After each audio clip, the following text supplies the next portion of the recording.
I guess you have figured out by now that there is always a quiz at the beginning of a video. So here it is. So a quick recap. We saw nodes generate data and links carry signals in the form of electromagnetic waves. So what's the next task? Basically convert data into signals. So this process is called encoding or modulation. We are not yet covering this in this video. We need to do some theory first. Suppose someone were to give you a physical link to transfer the data. What are the things you will be interested to know about this physical media? I, for one, would be interested in these three things. One is data rate. So basically, I would like to know how many bits per second I can transfer on this link. So this data rate is typically expressed as bits per second, kilobits per second, megabits per second, or gigabits per second. The second question I'll be interested in is what is the probability of a packet error on this link? Packet is nothing but made up of bits. So if I were to send this packet consisting of bits on the link, what are the chances that some of the bits in this packet will be in error? The third thing I'll be interested in is if I were to send bits, how long will they take to reach the receiver? So that's the delay. This is also something I'll be interested in. So in this video, we will answer these three questions. Probably if it were someone like my parents, the first question they will ask is how much does this link cost per foot? That's not something we will bother about. Let's start out with a simple question. Suppose you were given this data and asked to convey this data to your friend who is far away, and there is a wire pair that is connecting you and your friend. Now, how will you convey this data?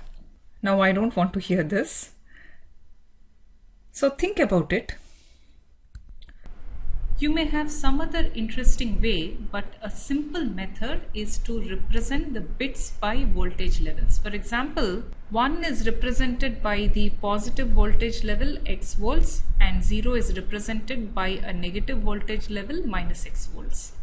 This type of encoding, that is converting bits into voltage levels, is called non-return to zero encoding, that stands for NRZ. Before we answer the three questions we asked earlier, it is useful to understand the waveform that is being sent on the physical media. So this brings us to Fourier analysis. So Fourier analysis shows that any signal can be decomposed to sinusoids of different amplitude, frequency and phases. Didn't understand that? Let's look at this example. Suppose you have this particular waveform. This is nothing but bits, ones and zero going on till infinity. So if you have this waveform, which is periodic in this case, Fourier analysis shows that this waveform can be represented in this particular fashion. Basically, it is a summation of these sinusoids of different amplitudes, because there is this term k, and in this case it turns out k is odd, as well as different frequencies because you are multiplying f with k. By the way, this f is nothing but 1 over t, where t is the periodicity. The phases in this particular example turn out to be the same, that is equal to 0, but some other waveform can have different phases for different components. So this is the time domain representation of the signal. Often it is useful to look at the signal in the frequency domain as well. What do I mean by the frequency domain?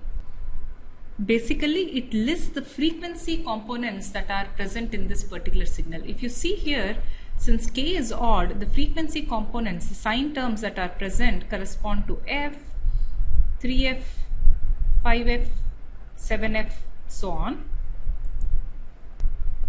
So that is what is being represented here. So you have terms only at the odd frequencies. So this frequency domain representation also captures the strength of the frequencies. As you can see, the strength is a function of 1 over k, thereby as the frequencies increase, the strength is progressively decreasing. So this is the frequency domain representation of this square waveform. By the way, I have only plotted up to 29f, but this actually goes on till infinity as shown here. Now this figure shows how those sine terms make up the square wave. So if you just look at the sinusoid, so this is just the first frequency component, which is 2 pi ft. So this is the sinusoidal waveform. It is nowhere close to the square waveform. Now if you add the second frequency component, which in this case turns out to be 3ft, so this is the summation of two frequency components f and 3f, you get a waveform like this. And when you add three frequency components f, 3f and 5f, it starts to look like this. And as you add 4, in this case f, 3f, 5f, 7f, it starts to resemble the square wave more and more closely. As you keep on adding, it becomes a square wave. By the way, this frequency f and other frequencies are multiple of this. This frequency f is called a fundamental frequency. And this is a function of the periodicity, which is 1 over t. What we have seen earlier is a periodic square wave. What we have here is a pulse. This aperiodic pulse is of duration tau, so this is tau, and this is the frequency domain representation of this particular pulse. Now tell me, what is the difference you observe between this frequency domain representation of this aperiodic pulse versus the frequency domain representation of the periodic square wave? Right? In the earlier case, the frequency domain representation was discrete, whereas in this case it is continuous. The earlier discrete representation is called Fourier series representation, whereas this continuous representation is called Fourier transform. We won't get into any more details other than this. Now going back to our original NRZ signal, which is shown here. Now what do you think this signal is, periodic or aperiodic? Well, there is no periodicity here. This is a random bits.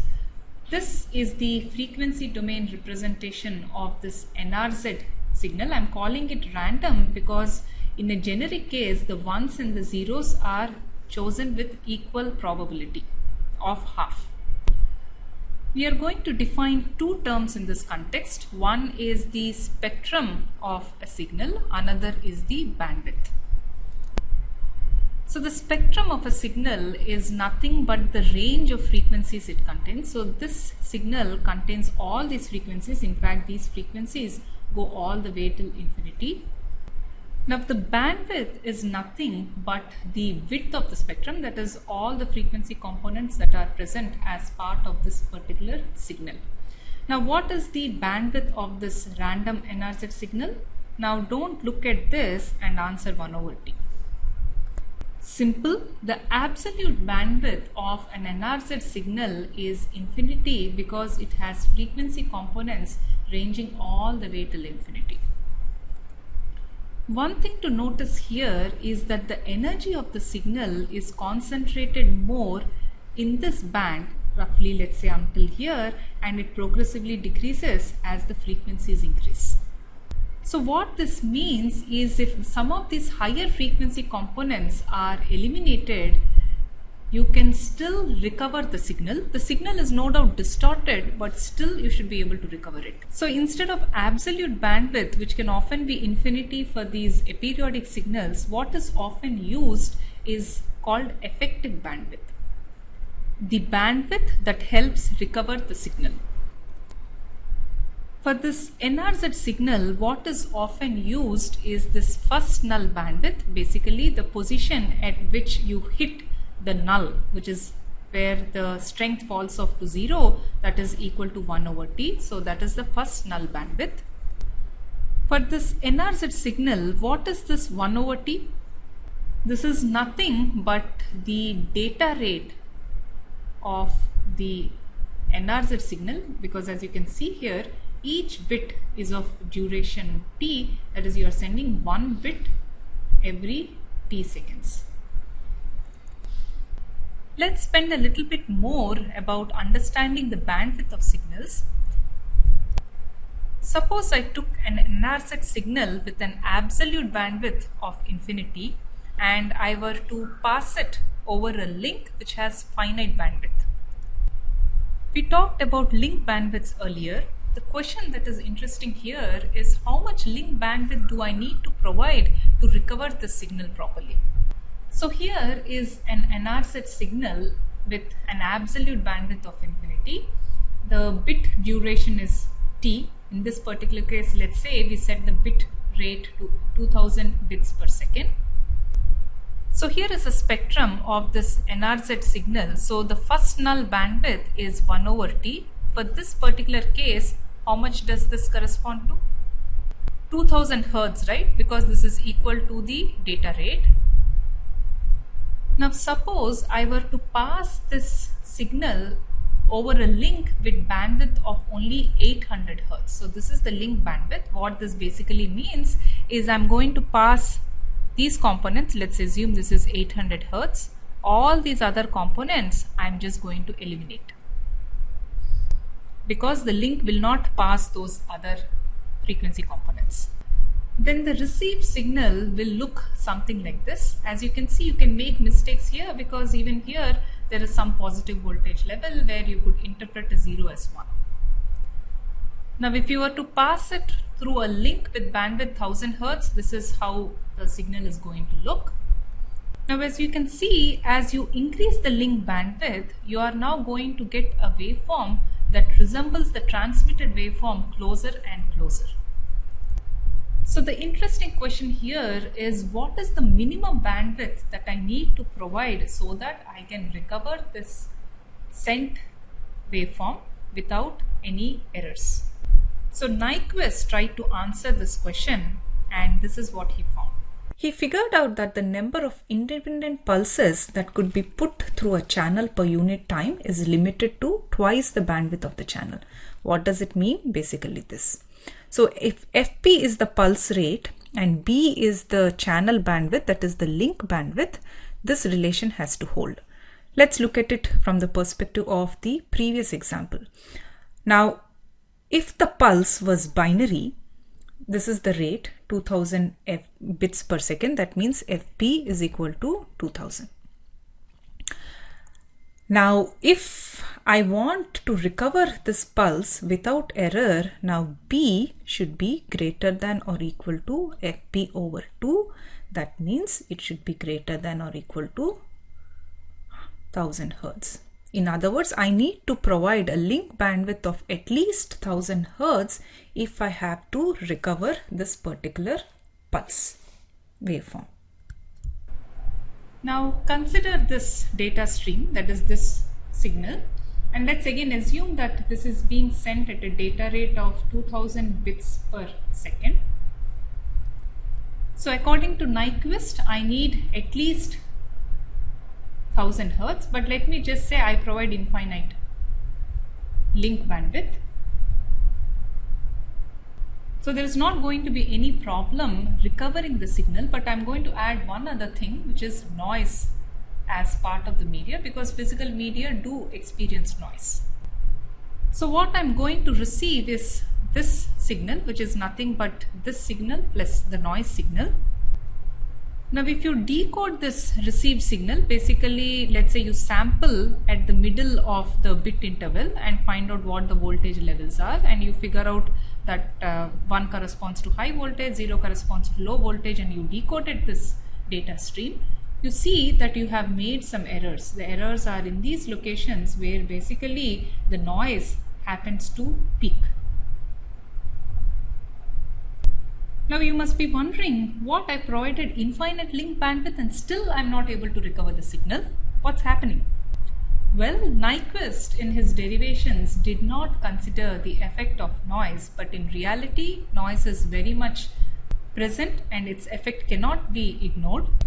So here comes Shannon.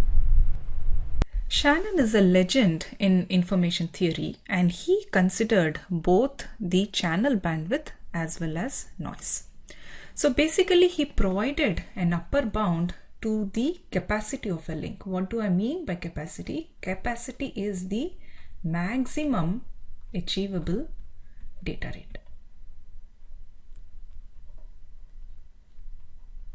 And the formula he provided is given by this. So the maximum achievable data rate, which is the capacity, is given as B log 1 plus S by N, where B is the channel bandwidth, that is the link bandwidth, and Sn is signal to noise ratio. Often it is expressed in decibels, but here in the formula you have to use a ratio. Remember, we talked about attenuation earlier.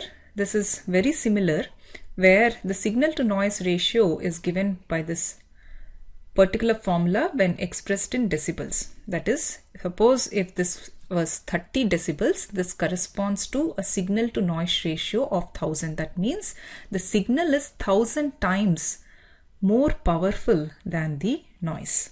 Now let's see an example of Shannon theory. Have you ever used telephone modems? I guess these are becoming extinct these days, but supposedly you have a telephone line which you want to use for data transmission. Now this telephone line has a bandwidth of 3000 Hertz because it supports voice frequencies ranging from 300 to 3300. So it has a capacity, it has a bandwidth of 3000 Hertz. Now suppose the length of the cable is such that at the receiver I have a signal to noise ratio of 1000, that translates to 30 decibels. Now let me plug it in here. So I have 3000 log 2 1 plus 1000. If you work it out, this turns out to be roughly 30 kbps.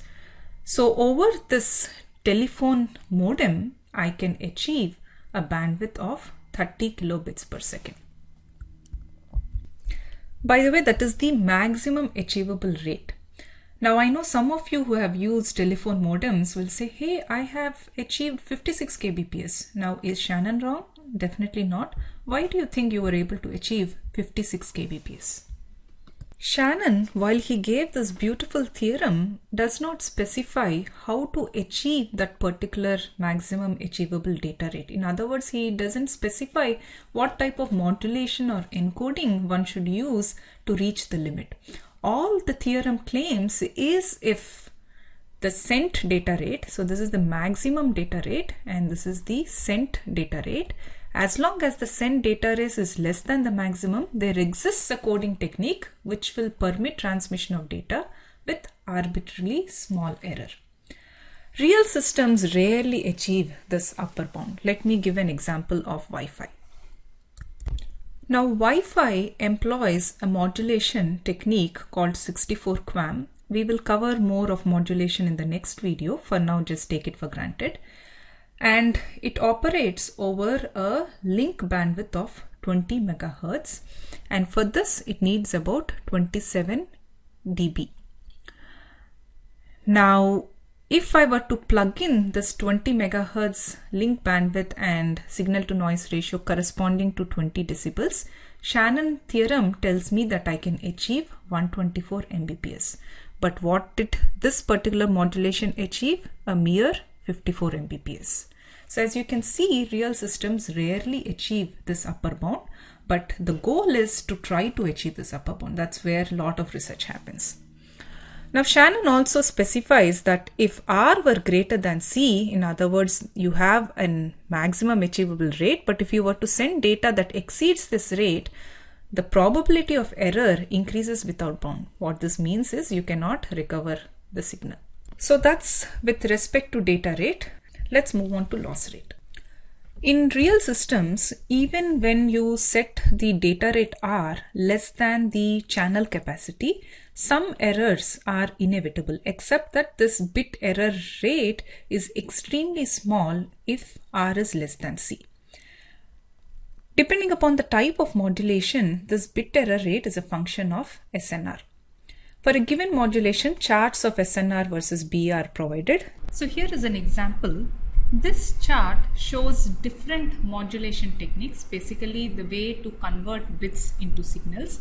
These are the different modulation techniques: PPSK, 16 QAM, 64 QAM, QPSK.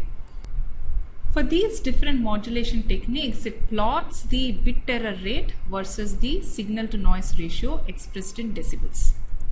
So what this figure is saying is, if you want a bit error rate of 10 to power of minus 6, that is something you're okay with. What this figure is saying is, if you want to use 64 QAM as your modulation technique, you need to provide an SNR of at least 18.5 dB. And if you are using 16 QAM, you need to provide about 15 dB. And similarly, if you are using BPSK or QPSK, you need to provide about 10.5 dB. Now this is the bit error rate. Now packet error rate is given by this formula. Even if one bit in a packet is in error, we consider the packet to be in error. So if n were the size of the packet in bits, the packet error rate is given by this. So if you have a bit error rate of 10 to the power of minus 8, this can result in a packet error rate of 0.008%. Now different physical media have different bit error rates. By the way, these are typical values. As I said, it's definitely a function of the modulation scheme that you are using. But roughly, wireless bit error rates are of the order of 10 to the power of minus 6. The twisted pair is 10 to the power of minus 8. Fiber optics is very good. It's of the order of 10 to the power of minus 9 to 10 to the power of minus 12. So the final question, what is the time required for a bit to propagate from the beginning of a link to the end of the link? So this depends on the speed of light in the medium and the distance. It's basically given by d over s. One point I wish to emphasize is that the transmission delay is very different from the propagation delay. Transmission delay is related to how much time it takes to send the packet. So this is given by length of the packet over the data rate. Let me make this clear through an example. Suppose the transmitter and receiver are connected by a link that spans 2000 kilometers. So we have D as given by 2000 kilometers, that is 2 into 10 to the power of 6 meters. And let's assume that the speed of light in this particular media is 2 into 10 to the power of 8 meters per second. Let's also assume that this link supports a data rate corresponding to 1 megabits per second. In other words, the rate at which you are pumping bits into this media is 10 to the power of 6 bits per second. And let's assume that the packet size is 1000 bits.